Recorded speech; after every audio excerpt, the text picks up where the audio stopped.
పిల్లరా, ప్రభువైన యేసుక్రీస్తు నామములో మీ అందరికీ నా హృదయపూర్వక వందనాలు తెలియజేస్తూ ఉన్నాను. మరి ఈ కాలాన్ని మనం చూసుకున్నట్లయితే వర్షాకాలము, మరి ఎక్కడ చూసినా వానలు, వరదలు, తొలకరి వాన, కడవరి వాన, మరి అనేక వానలు పడుతున్నాయి. వానల కోసం ఎదురు చూస్తూ ఉన్నారు. ఈ సందర్భంలో పరిశుద్ధ గ్రంథము నుంచి కొన్ని మాటలు జ్ఞాపకం చేసుకుందాం. యాకోబు రాసిన పత్రిక 5వ అధ్యాయము 17వ వచనంలో చక్కని మాటను జ్ఞాపకం చేస్తున్నాడు. ఏలియా మన వంటి స్వభావం గల మనుష్యుడే, వర్షింపకుండునట్లు అతడు ఆసక్తితో ప్రార్థన చేయగా 3.5 సంవత్సరాలు భూమి మీద వర్షము లేదు. అతడు మరలా ప్రార్థించగా ఆకాశము వర్షమొచ్చెను, భూమి తన ఫలమిచ్చెను. ప్రార్థన చేసుకుందాం. యేసయ్యా, నీ మాటలు మేము ధ్యానిస్తుండగా మాకు సహాయం దయచేయండి. దుప్పి నీటి వాగుల కొరకును ఆశపడినట్లు మా హృదయం నీ కొరకు ఆశపడుతూ ఉన్నది. అయ్యా, నీ మాటలు వినాలని ఆశ, కోరిక మాలో ఉంది ప్రభు అని స్తోత్రాలు.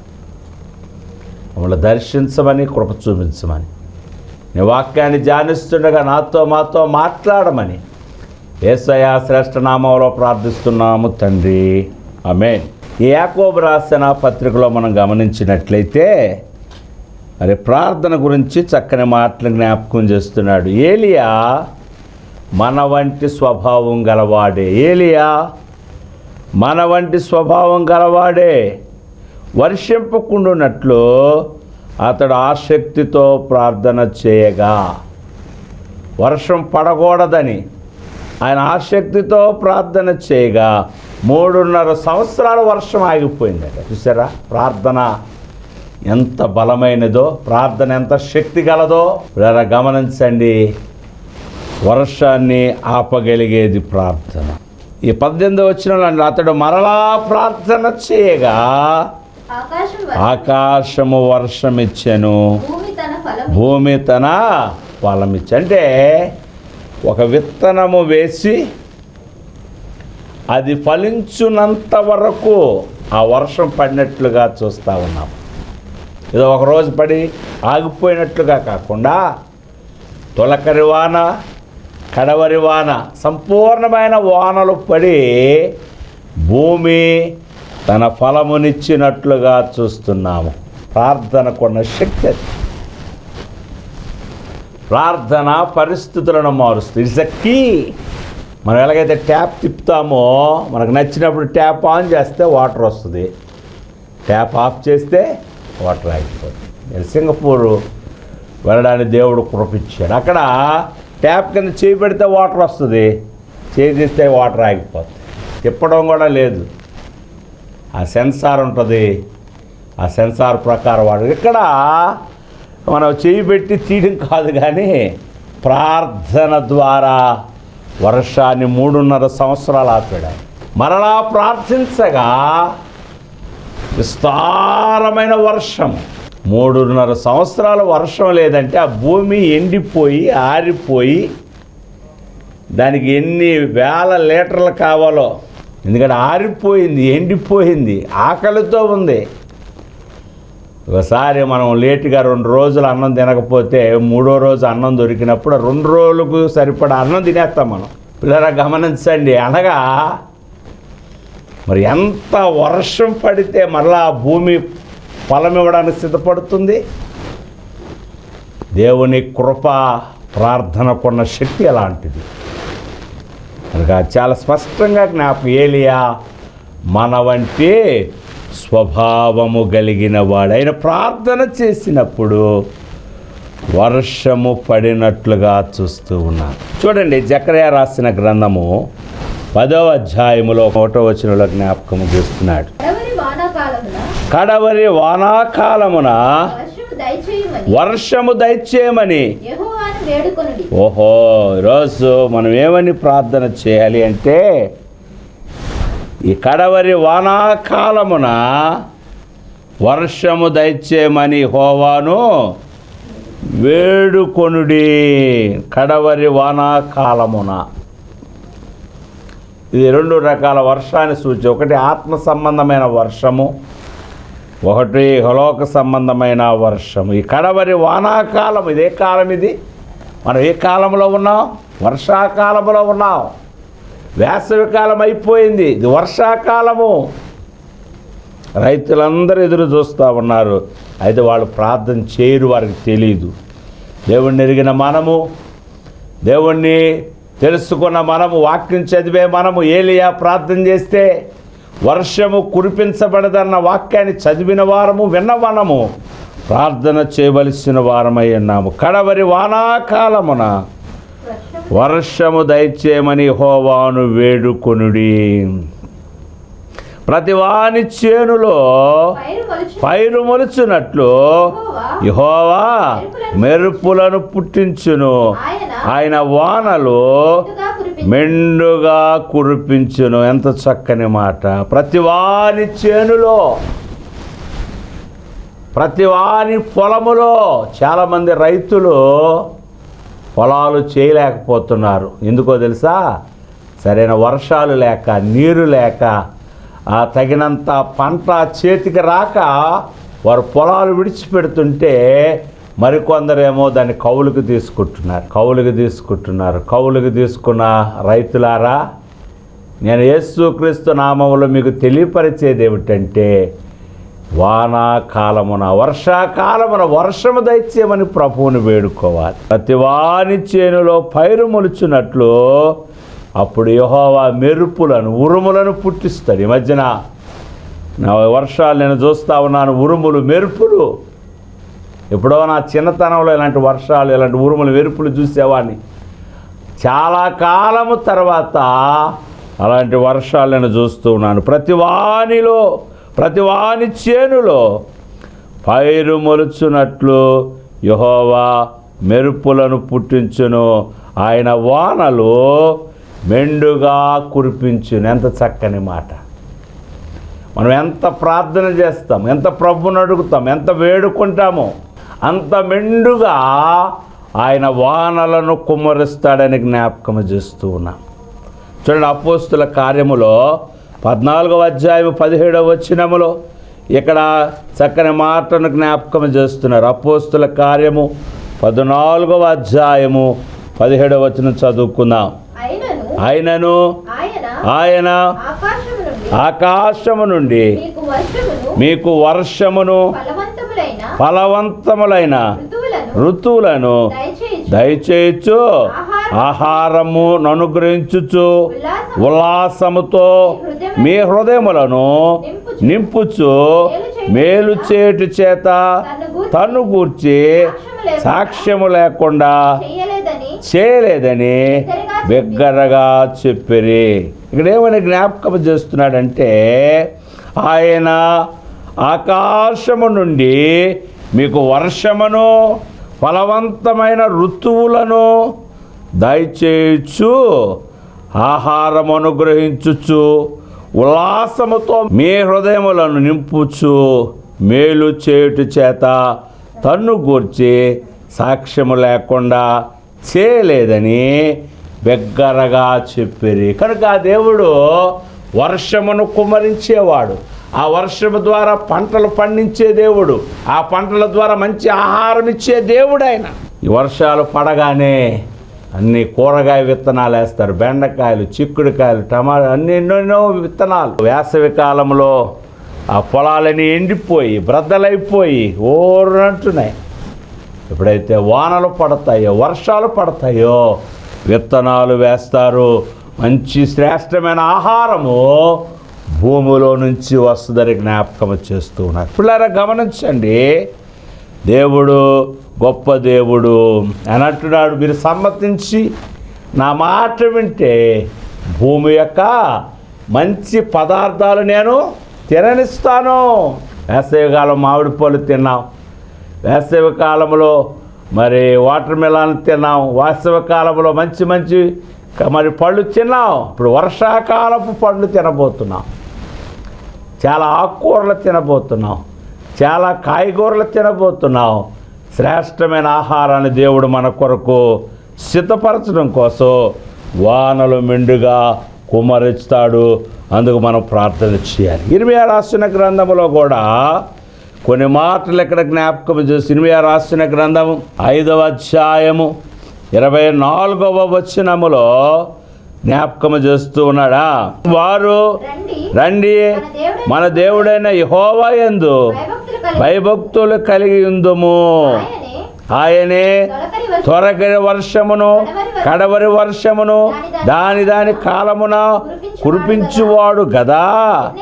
నిర్ణయింపబడిన కోతకాలపు వారములను ఆయన మనకు రప్పించునని తన మనసులో అనుకొనరు.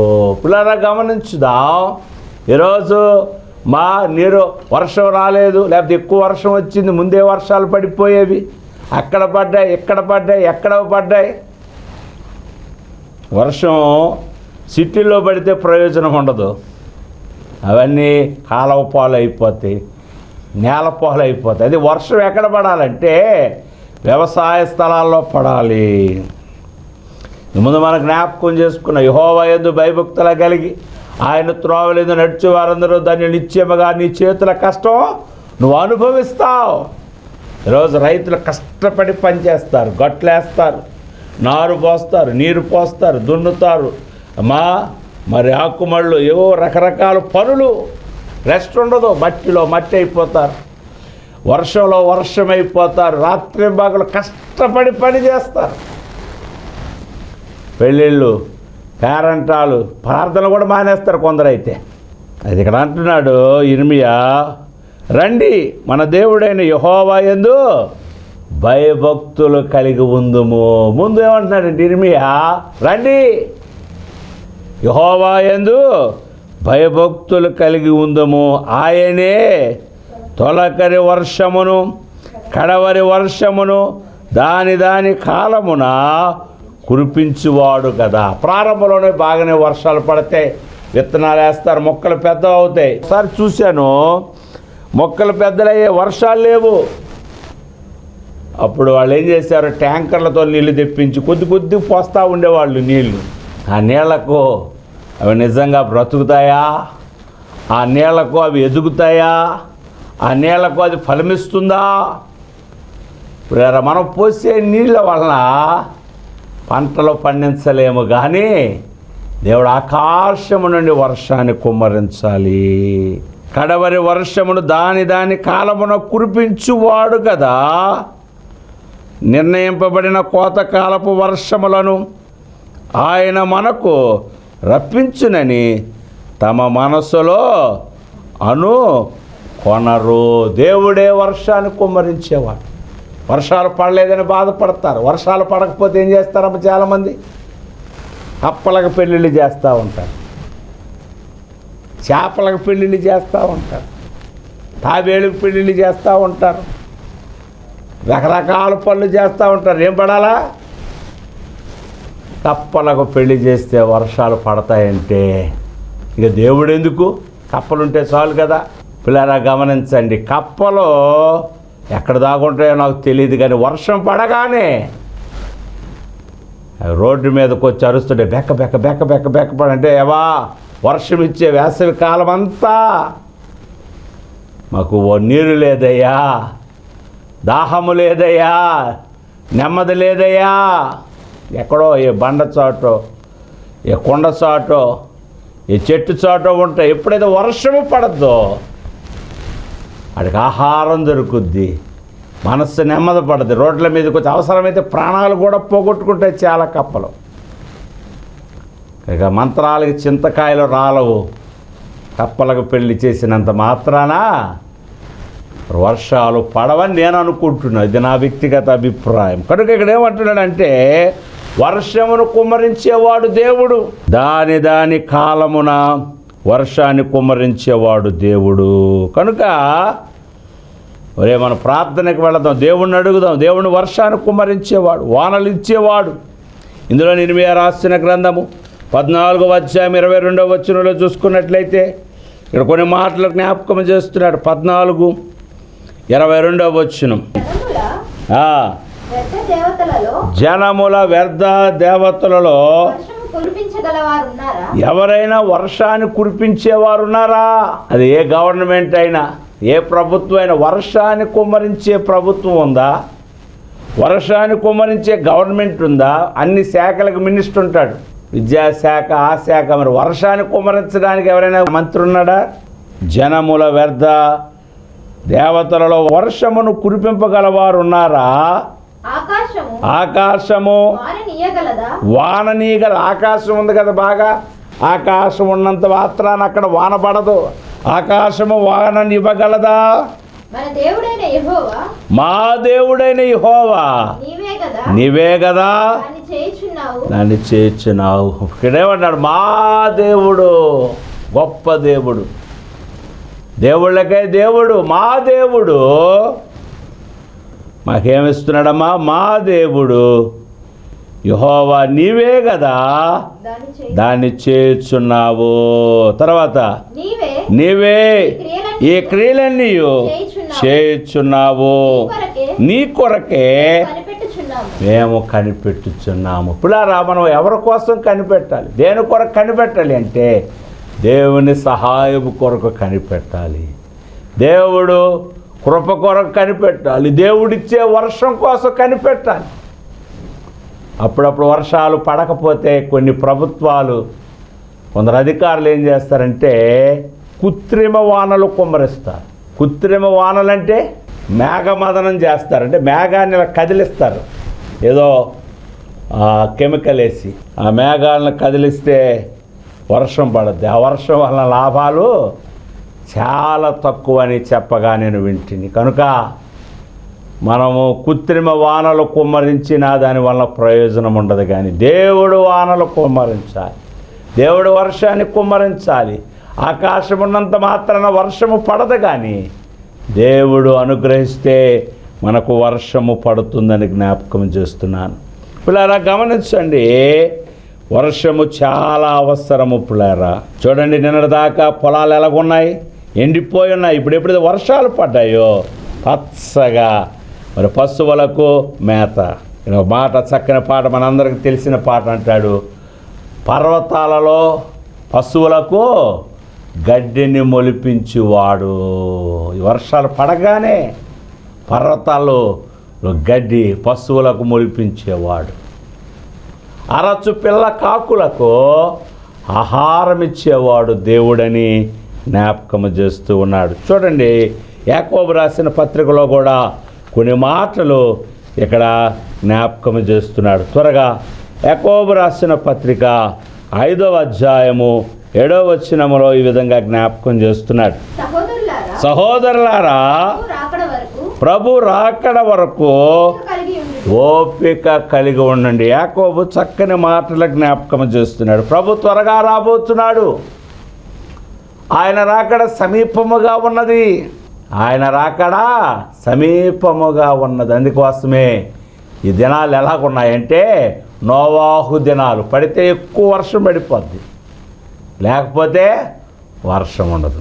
నోవాహు దినాలు, లోతు దినాలు, ఎక్కడ చూసినా బాంబులు, ఎక్కడ చూసినా అగ్నిగుండములు. ఇవి మనుష్య కుమారుని రాకడ దినాలు అన్నారు. సహోదరులారా, ప్రభు రాకడ వరకు ఓపిక కలిగి ఉండుడి. తర్వాతమ్మా చూడుడి, వ్యవసాయకుడు తొలకరి వర్షమును కడవరి వర్షమును సమకూడు వరకు విలువైన భూఫలము నిమిత్తము ఓపికతో కాచుకొనుచు దాని కొరకు కనిపెట్టును కదా. ఇక్కడ ఏమని జ్ఞాపకం చేస్తున్నాడంటే వ్యవసాయం చేసేవాడు, రైతు. ఈరోజు మధ్యలో మా అన్నయ్య గారు కూడా, అది పాలకొండ ఈశ్వరత్న రాజకుమారయ్య గారు కూడా వ్యవసాయం చేయడానికి మక్కువ చూపిస్తున్నాడు. ఆ వ్యవసాయం కోసం మరి ఆయన మక్కువ చూపిస్తూ ఉన్నాడు. ఆ వ్యవసాయం చేసేవారు దేని కొరకు ఎదురు చూస్తారు? పొద్దుగా ఇప్పుడు వర్షం పడుతుంది, మనమేమో వర్షం పడకుండా ఉంటే బాగుంది. నేను టీవీ ప్రోగ్రాం బయలుదేరేటప్పుడు వర్షం పడుతుంది, వర్షం ఆగితే వెళదాం అనుకుంటున్నాను. నేను పెళ్ళిళ్ళు చేసుకునే వాళ్ళు వర్షం పడకుండా ఉంటే బాగుంది అంటారు. ఏదైనా ఫంక్షన్ చేసుకునే వాళ్ళు వర్షం పడకూడదని ప్రార్థన చేస్తారు. కానీ పొలం ఉన్నవాళ్ళు ఎవరు ప్రార్థన చేస్తారమ్మా? వర్షం కావాలని. ఎవరు ప్రార్థన దేవుడు వింటారు చెప్పండి? పెళ్లి చేసుకునేవాడు ప్రార్థన వింటాడా? లేదా వ్యవసాయం చేసే రైతు ప్రార్థన దేవుడు వింటాడా? ఎందుకంటే ఈ పెళ్ళి ఎలాగైనా జరుగుద్ది అమ్మా, వర్షంలోనే జరుగుద్ది, వర్షం లేకపోయినా పెళ్ళి జరిగిపోద్ది, వర్షం లేకపోతే కొద్దిగా బాగా జరుగుద్ది. వర్షం ఉంటే ఆ త్వర తాళి కట్టాడు రా బాబు, వర్షం పడుతుంది అని 2-3 ముళ్ళు వేస్తారు, కథం అయిపోతుంది. వ్యవసాయదారుడు మాత్రం మా పెళ్ళైనంత సులువుగా వ్యవసాయం జరగదు. కనుక ఇది వర్షాకాలము, వానాకాలము. మరి ఓపికతో ఎదురు చూడాలట. ఓపిక, ఎంత ఓపిక చూడుడి. వ్యవసాయకుడు తొలకరి వర్షమును కడవరి వర్షమును సమకూడు వరకు, ఈ వర్షాలన్నీ దేవుడు అనుగ్రహించాలి, అవన్నీ సమకూడు వరకు విలువైన భూఫలము నిమిత్తము ఓపికతో కాచుచు దాని కొరకు కనిపెట్టును. విత్తగానే పంట వచ్చేదమ్మా, విత్తగానే ఇలా విత్తనం వేయగానే ఇంక రాలేదేంటి, కాయలు రాలేదు అనుకుంటారు. విత్తగానే దానికి ఒక టైం ఉంటుంది.